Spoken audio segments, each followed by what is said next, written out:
காலை வணக்கம். இந்த கடல் பறவைகள், கடல் புறா, அதுக்கு ஒரு விசேஷமான சக்தி கடவுள் கொடுத்துருக்காரு. என்னென்னா, அதனுடைய அலகுக்கு மேலே ஒரு கீழ் போன்ற ஒரு அமைப்பு இருக்குமா. அது என்ன செய்யுமா, இந்த அலகோடு அந்த கீழ் வச்சு ஒரு மீனை பிடிச்சி அதோட பிடிச்சிக்குமா, அடுத்த மீன் அலகில் வச்சு பிடிக்குமா. இந்த அளவுக்கு கடவுள் அதுக்கு ஒரு அமைப்பு கொடுத்துருக்குறாரு. அதுக்கு அடுத்தது பறவைகளை பற்றி என்னன்னு கேட்டால், இந்த ஏன் ஆண் பறவைகள் மாத்திரம் அவ்வளோ பிரைட்டாக அழகாக கலர்ஃபுல்லாக இருக்குன்னா, பெண் பறவைகளை கவருவதற்காக.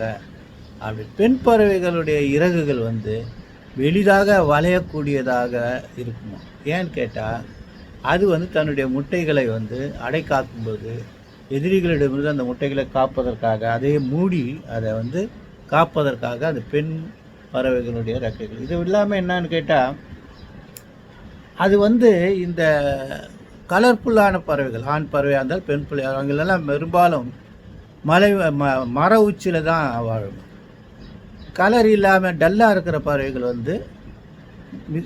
ஏறத்தாழ தரைக்கு மேலே சற்று உயரமான இடங்களில் தான் வசிக்குமா. அது இல்லைன்னா தரையில் வசிக்குமா. அதுக்கு காரணம் அந்த கலரு அது அந்த முட்டைகளை பாதுகாப்பதற்காக, எதிரிகளிடம் தன்னை பாதுகாத்து கொள்ளவும், தன் குஞ்சுகளை பாதுகாத்து கொள்ளவும் கடல்களுக்கு இயற்கையாக இந்த சக்தியை கொடுத்துருக்காரு. காலை வணக்கம், நன்றி.